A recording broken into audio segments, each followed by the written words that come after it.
everyone, and welcome to English Pod. My name is Marco. My name is Catherine, and today we've got some kids for you in this dialogue. They're doing something that's very common in America. I'm not so sure if it's common elsewhere, but we'll find that out later. So today we're going to ask for money because we are having a fundraiser. So this is a very interesting word. Why don't we take a look at it in vocabulary preview? Vocabulary preview. So fundraiser is a thing. It's an event. It's something that you do at a school or a business to try and collect money for a special event or charity. That's right. So money, you can also say, is funds, right? And that's what you're trying to do. You're trying to collect, you're trying to gather a lot of money or funds in order for, like you say, some sort of objective purpose. Right, but it's not just like, we're having a fundraiser to earn more profits this year. It's Right. usually an event that's for some kind of charity or good cause. So, for example, the company is having a fundraiser for Jenny's child because he's sick and they can't pay for medical care. Right. So fundraiser is for a good cause. Exactly. So that's what this dialogue is all about today. Why don't we listen to the dialogue for the first time, and we'll be back in a bit.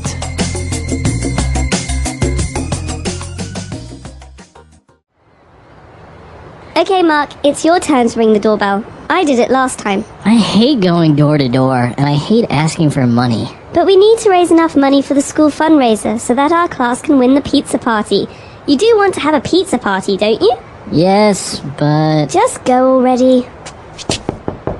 no one's coming. Try again. Maybe there's no one home. Of course there's someone home. There are 2 cars in the driveway and I can see lights on in the house. Hello? Anybody home? We would like to know if you want to sponsor us in our school fundraiser. 50% of the profits go towards the new school playground. I don't know why anyone would want what's in this catalog anyway. It's just a bunch of tacky Christmas ornaments, CDs of old people singing Christmas songs, and special crackers and cheeses and boxes of chocolates. You don't like chocolate? Not this kind. They've got weird names like ganache and praline. Look, I just saw someone walking around inside. These people are being very rude. Finally, someone's coming.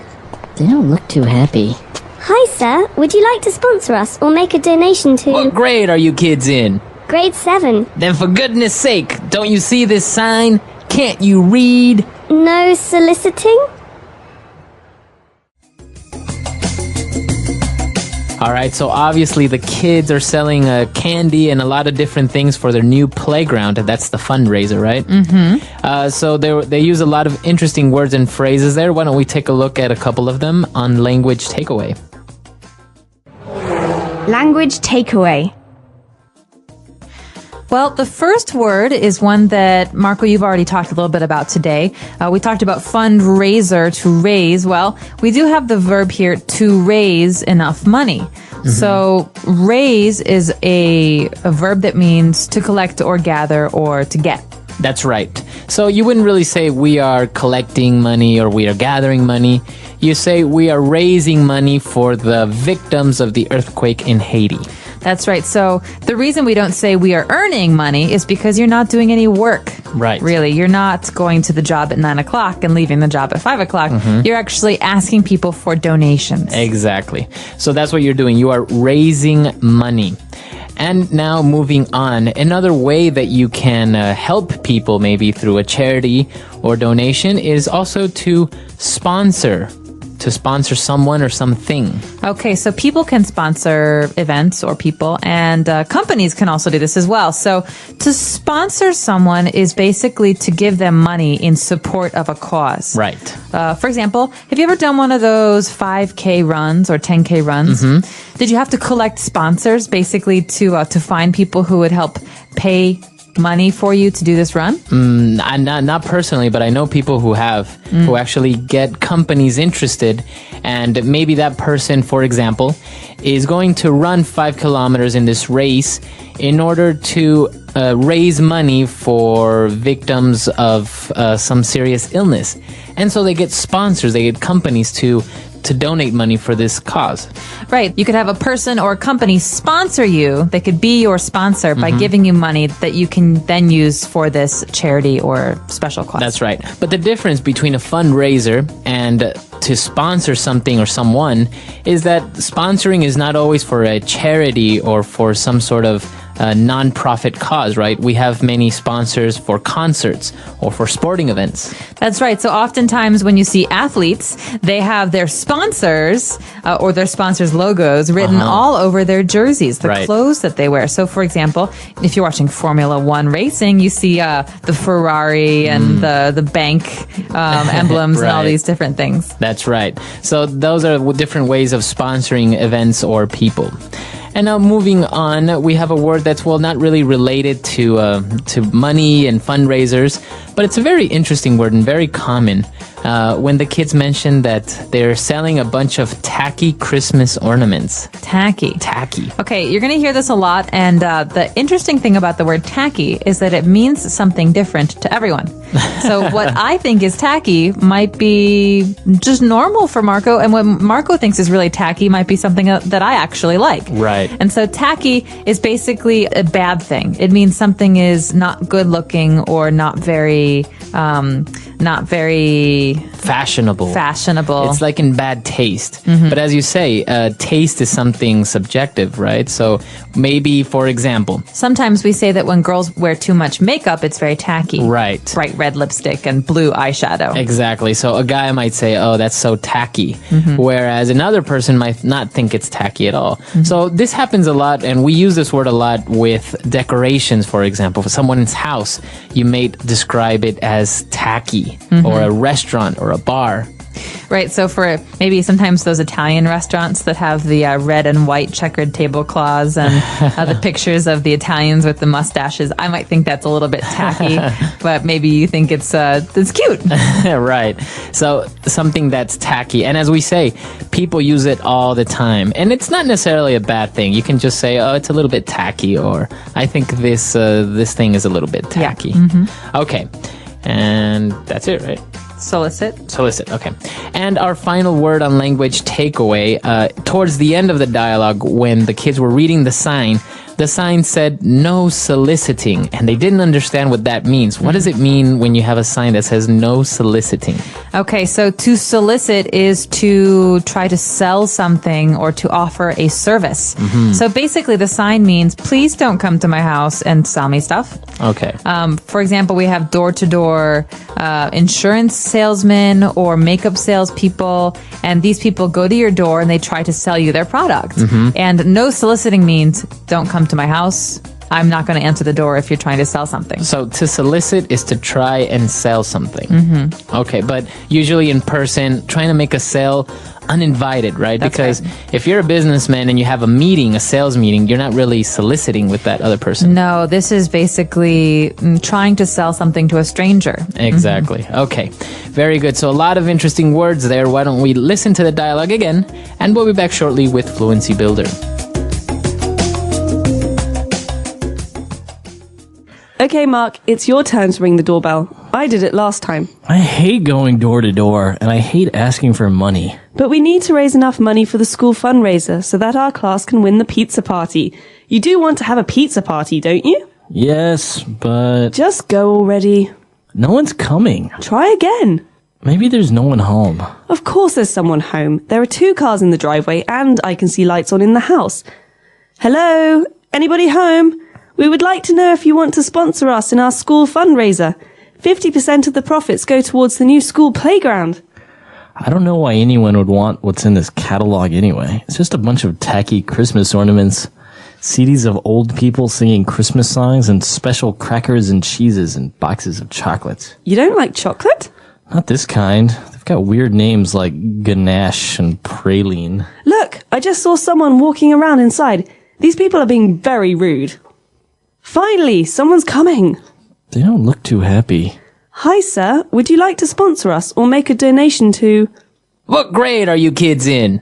Grade 7. Then for goodness sake, don't you see this sign? Can't you read? No soliciting? All right, so now we're back, and we have 4 key phrases for you on Fluency Builder. Fluency Builder.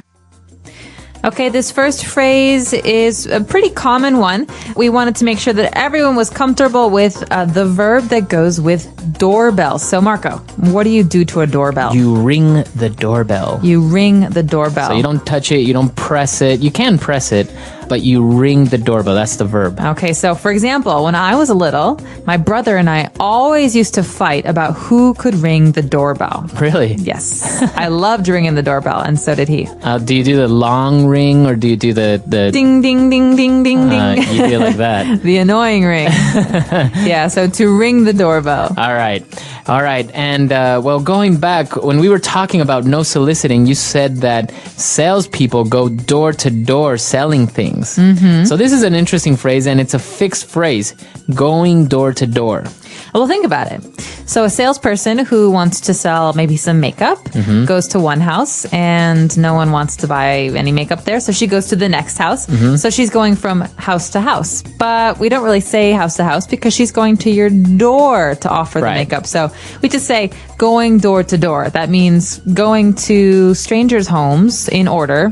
One door after the next to sell something. Very good.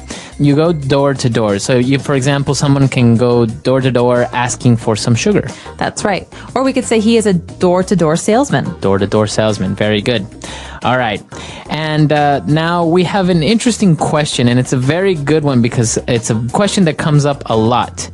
When somebody asks you, if you're studying, for example, what grade are you in? Okay, what grade are you in?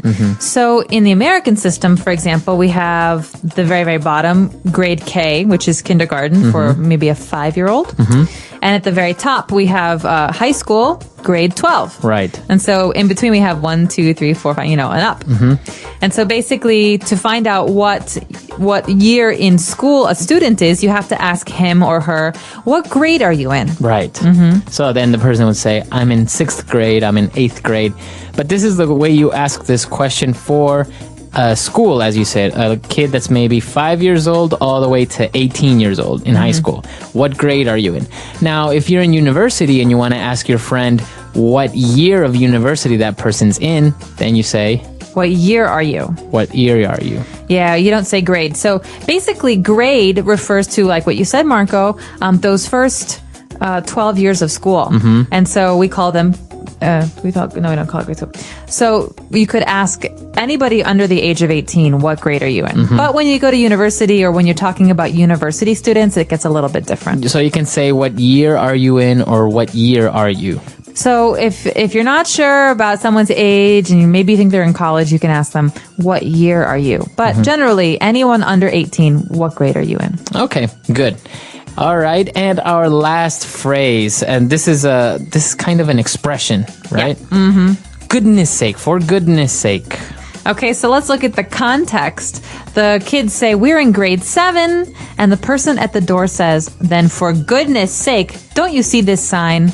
Right, for goodness sake. So this is an expression that's used to indicate maybe you're a little bit frustrated. Yes. Right? So it's like, come on, or my goodness, or for Pete's sake. For Pete's sake. We have many ways of saying, all right, come on, I'm a little tired of this. Right. You're irritating me. Right. So basically the person's saying, you are too old for this. You're too old for this. You should read what it says on my door. No soliciting. Right. And so the person's angry. Right. The person's angry because these kids are trying to sell her something when clearly she has a sign that says no soliciting. That's right. Okay, a lot of interesting phrases there. Why don't we go back, listen to our dialogue for the very last time, and we'll be back to talk with you a little bit more.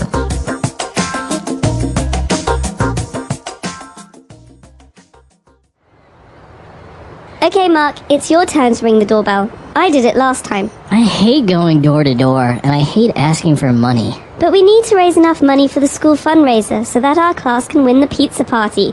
You do want to have a pizza party, don't you? Yes, but... Just go already. No one's coming. Try again. Maybe there's no one home. Of course there's someone home. There are 2 cars in the driveway and I can see lights on in the house. Hello? Anybody home? We would like to know if you want to sponsor us in our school fundraiser. 50% of the profits go towards the new school playground. I don't know why anyone would want what's in this catalog anyway. It's just a bunch of tacky Christmas ornaments, CDs of old people singing Christmas songs, and special crackers and cheeses and boxes of chocolates. You don't like chocolate? Not this kind. They've got weird names like ganache and praline. Look, I just saw someone walking around inside.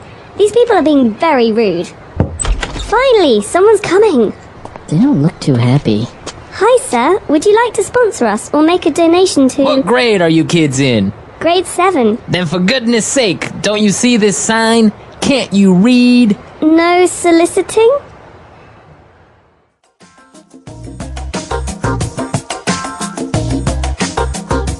All right, so door-to-door salesman. I think this used to be a very American thing. I think back in the 50s, you would always see movies where this was actually a profession.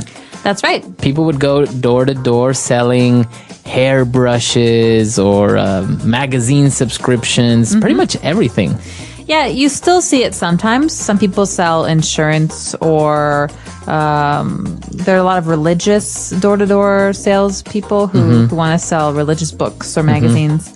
But I think it was much more popular in the 1950s because people didn't really use their phones as much to sell things. Right. It was cheaper to have someone drive his car to your neighborhood and then go to every single house. Right.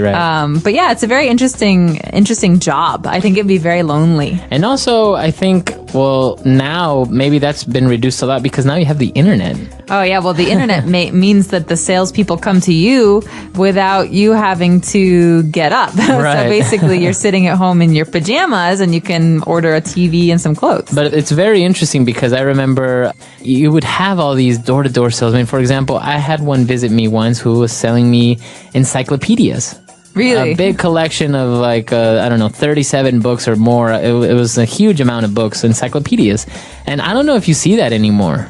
Not really, not the States. I don't know if anyone buys physical, huge encyclopedias to have in their home. No, only collectors, perhaps. Maybe. Yeah. So it's a very interesting profession. I don't know, in the United States, as you say, it's not very common anymore. Very little, maybe specific services. But this is interesting. Maybe in your country, this is still a big thing. Yeah, let us know. In your country, are door-to-door salespeople still common? Do you see them? Our website is englishpod.com. We hope to see you there. All right. Bye-bye. Bye.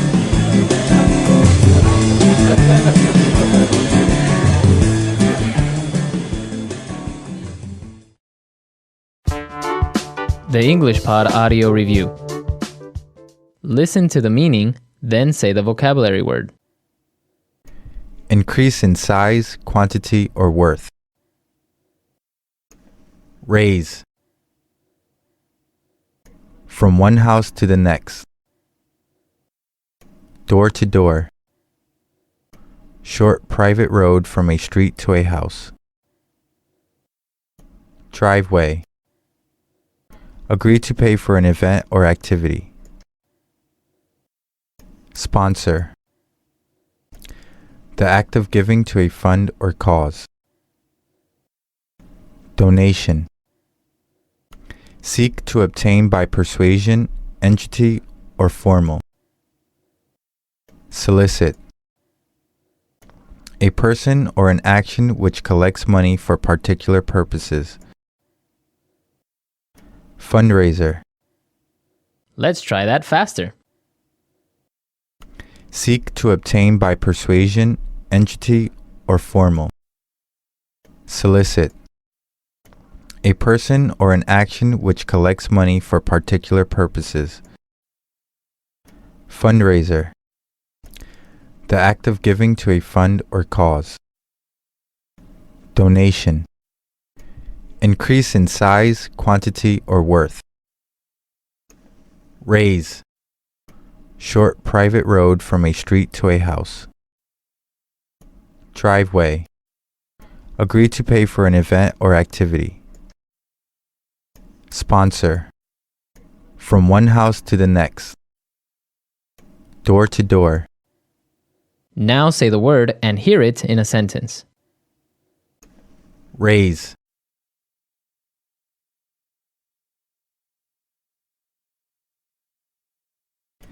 After 4 months of doing odd jobs for my neighbors, I finally raised enough money to buy a bicycle. Raise.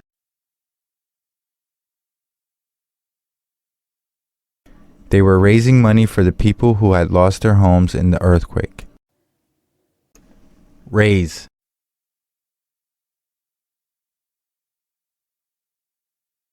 At the end of the fundraiser, the hospital had raised enough money to buy the new machine. Sponsor. He sponsored several kids in the fundraiser. Sponsor. Air Canada sponsored the Vancouver Olympics. Sponsor.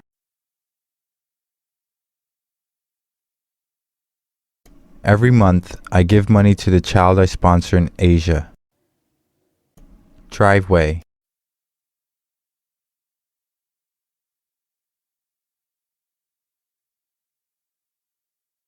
"80% of the profits will go to the people in need, while the other 20% will be spent on administrative cost." Driveway.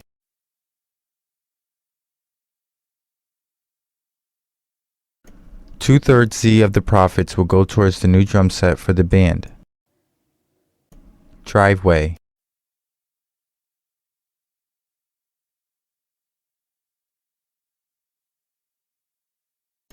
She was quite surprised when she learned that only a small percentage of the profits would actually be helping kids go to summer camps. Donation. He gave a huge donation to the organization. Donation. I made a donation to my sister's drama fundraiser. Donation.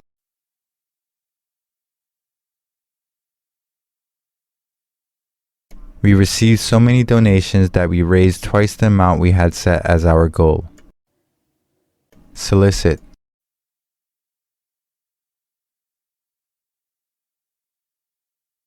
I solicited around my neighborhood last week to raise money for our school band trip. Solicit.